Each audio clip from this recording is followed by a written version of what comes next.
안녕하십니까. 권영무 목사입니다. 오늘 방송으로 여러분과 만나 뵙게 돼서 반갑습니다. 오늘은 요한계시록 3장 1절부터 6절의 말씀을 갖고 신앙의 승리자라는 제목으로 말씀을 증거하고자 합니다. 먼저 제가 말씀을 봉독하겠습니다. 사대교회의 사자에게 편지하라. 하나님의 7영과 7별을 가지신 이가 이르시되 내가 내 행위를 아노니 내가 살았다 하는 이름은 가졌으나 죽은 자로다. 너는 일깨워 그 남은 바 죽게 된 것을 굳건하게 하라. 내 하나님 앞에 내 행위에 온전한 것을 찾지 못하였노니 그러므로 내가 어떻게 받았으며 어떻게 들었는지 생각하고 지켜 회개하라. 만일 일깨지 아니하면 내가 도둑같이 이르리니 어느 때에 내게 이르는지 내가 알지 못하리라. 그러나 사대에 그 옷을 더럽히지 아니한 자 몇 명이 내게 있어 흰옷을 입고 나와 함께 다니리니 그들은 합당한 자인 영고라. 이기는 자는 이와 같이 흰옷을 입을 것이요 내가 그 이름을 생명책에서 결코 지우지 아니하고 그 이름을 내 아버지 앞과 그의 천사들 앞에서 시인하리라. 귀 있는 자는 성령이 교회들에게 하시는 말씀을 들을지어다. 아멘. 요한계시록 2장 3장은 7교회에 보내는 주님의 계시가 담겨져 있습니다. 학자들마다 견해는 다소 차이가 있지만 대체적으로 이 7교회는 1차적으로는 소아시아의 지역교회들을 말하고 있지만 본질적으로는 예수 그리스도를 기초로 하여 세워진 세계 모든 교회를 가리킨다고 보고 있습니다. 따라서 7교회에 주시는 주님의 말씀들은 시대를 떠나서 모든 교회와 성도가 반드시 마음에 새기고 또 실천해야 하는 것으로 이해하고 적용해야 할 것입니다. 오늘 본문은 4대 교회에 관한 내용입니다. 그런데 이 교회에 대해 주님은 살았다 하는 이름은 가졌으나 죽은 자 이렇게 질책을 하고 있습니다. 교회라는 이름만 있지 실상은 교회로서의 기능을 하지 못하고 있다는 것입니다. 이 교회는 왜 이런 질책을 받았을까요? 당시 사대는 상업적으로 부유한 도시였다고 합니다. 그리고 많은 이교도의 제사의식들이 벌어졌던 곳이라고도 전해지고 있습니다. 뿐만 아니라 역사가들에 의하면 사대 지역이 이교 사상으로 가득 차 있었음에도 교회의 핍박은 거의 경험하지 않았다고 말을 합니다. 그에 비해서 당시 다른 지역의 초대교회들을 보면 대부분 신앙의 위협을 받았던 경험들이 있습니다. 그들은 박해를 통해서 영적으로 성장해지고 더욱더 성숙해져 갔습니다. 그러나 사대 교회는 물질적으로 궁핍하지 않았습니다. 그리고 신앙의 핍박도 경험하지 않았습니다. 자, 누구나 등 따시고 배부르면 갈급함이 부족하죠. 영적으로 갈급함이 없게 되었습니다. 사대 교인들의 신앙은 형식적이 되었고 영적으로 빈곤한 상태가 되고 말았습니다. 주님의 표현을 한다면은 하나님 앞에서 온전한 것을 찾을 수 없는 그런 상태가 되고 말았습니다. 주님은 이런 영적인 상태로 살게 되면 생명책에서 지워지는 최후가 있을 것이라는 무서운 경고를 하셨습니다. 그러나 이런 사대 교회에도 희망은 있었습니다. 영적으로 다 죽은 것 같았지만 몇 사람은 살아 있었던 것입니다.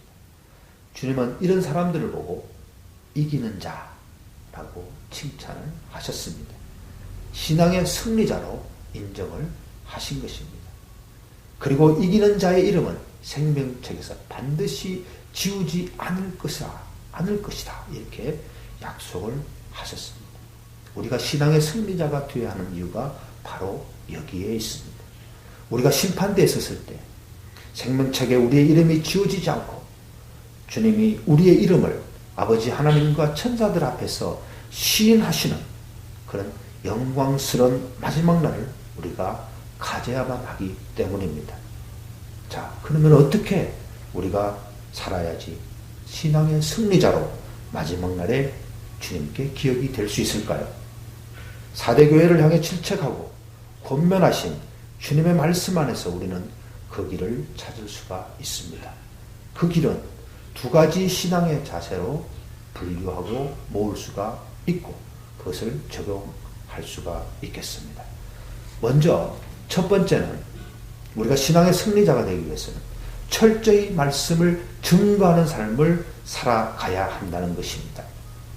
4대 교회는 살았다 하는 이름을 가졌으나 실상은 죽었다고 주님이 말씀하신 것은 바로 그들의 형식적인 신앙의 모습 때문이었습니다. 2절을 보시게 되면 하나님 앞에서 온전한 것을 찾지 못했다 하고 말씀합니다. 외적으로 보면 그들은 모든 것을 갖추었고 아무런 문제가 없어 보였습니다. 그러나 속으로 들어가 보면 말씀이 가르치고 인도하는 대로 제대로 된 신앙생활을 하지 않았던 것입니다. 경건의 흉내만 내고 있었던 것이지요.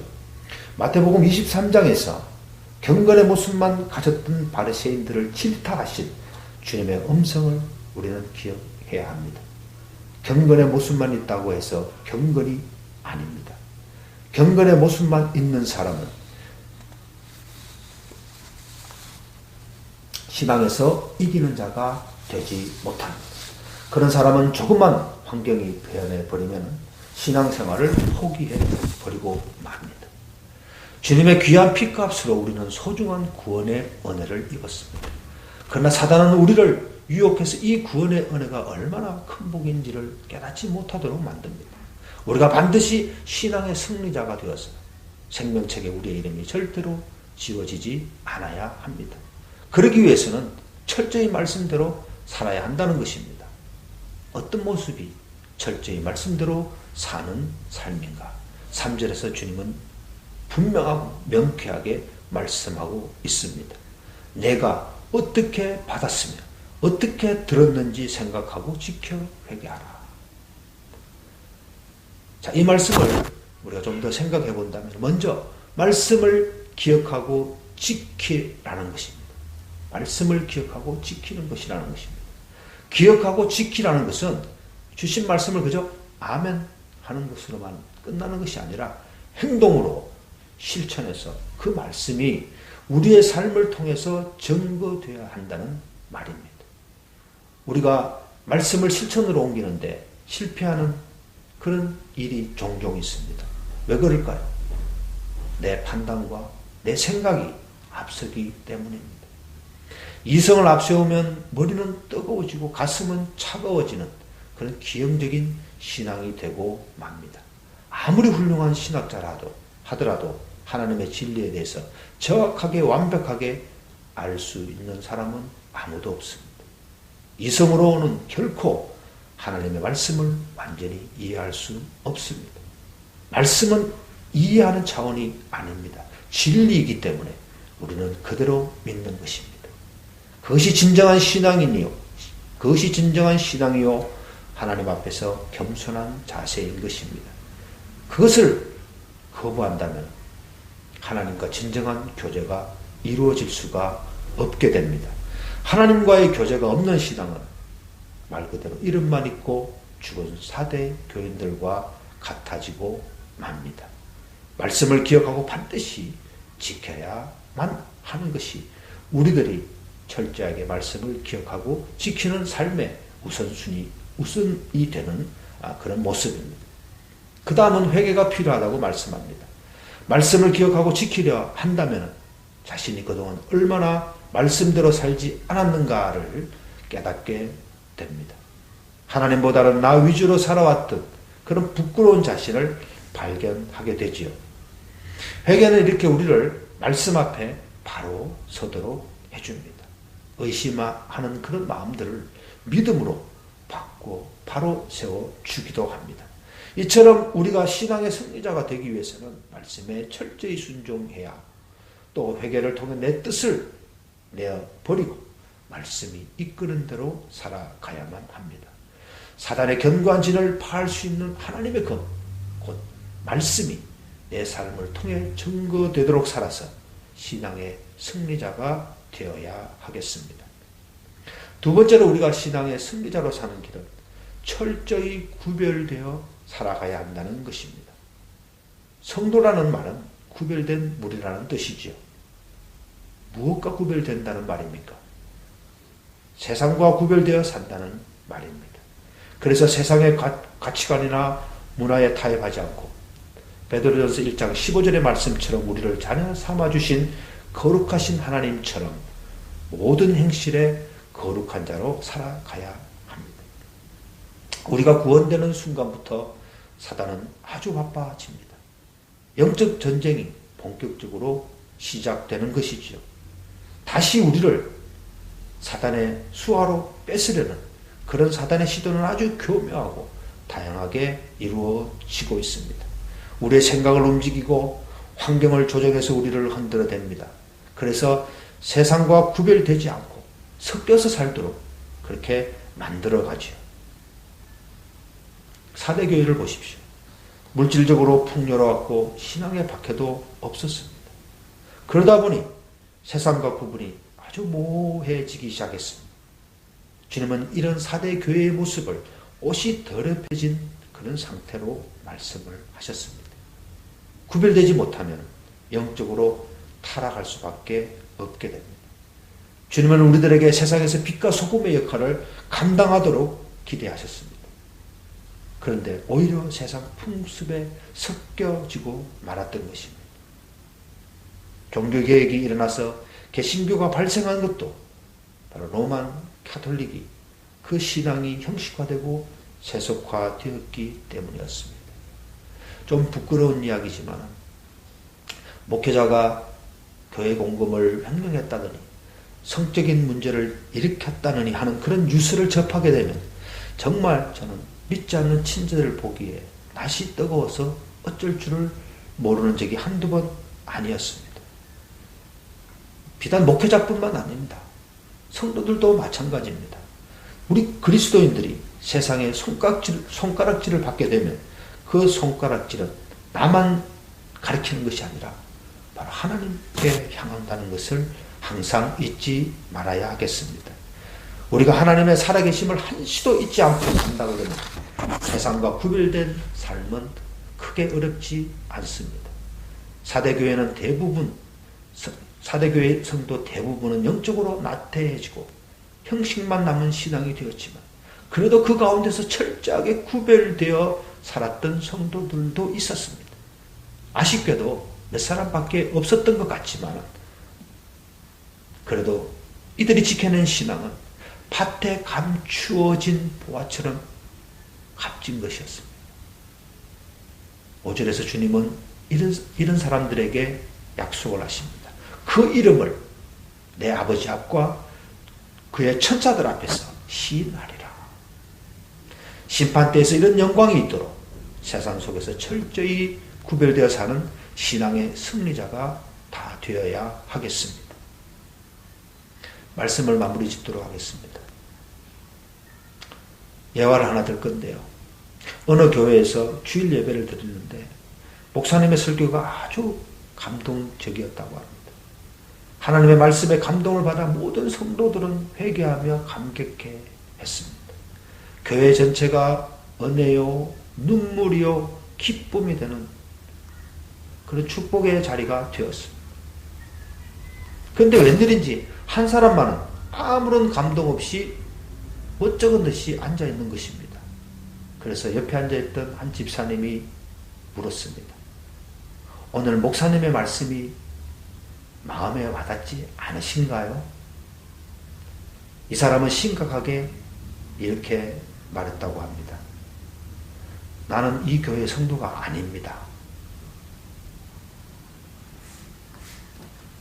예화지만은 이런 분들이 의외로 많이 있습니다.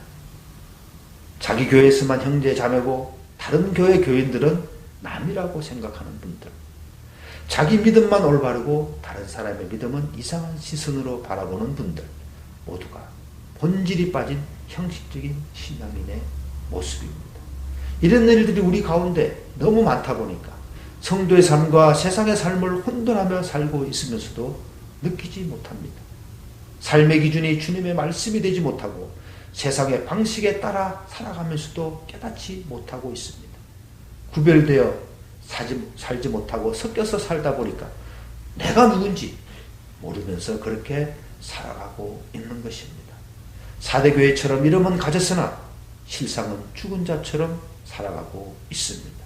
그러면서 천국은 다 꿈을 꾸고 있지요. 그러나 여러분, 우리가 말씀을 따라 증거하며 구별되어 살지 못하면 우리의 이름은 생명책에서 지워질 것이라고 분명히 경고하고 있습니다. 아무도 그렇게 되어서는 안 되겠습니다. 오늘 방송을 시청하시는 모든 성도님들, 주님은 천국에서 우리의 처소를 마련하시고 기다리고 계십니다. 말씀대로 그리고 구별되게 사셔서 우리의 이름이 생명책에서 지워지지 않고 주님의 시인을 받는 그런 신앙의 승리자가 다 되시기를 주님의 이름으로 축복하고 권면합니다. 기도하겠습니다.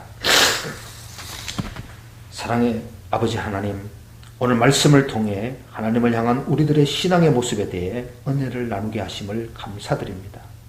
오늘 주신 말씀을 잘 묵상하고 적용해서 철저히 말씀 따라 사는 삶을 살게 하옵시고 철저히 구별되게 사는 삶을 살게 하셔서 그 삶을 통해서 하나님께 영광 올려드리는 귀한 삶을 살아갈 수 있도록 성령 충만케 하옵소서.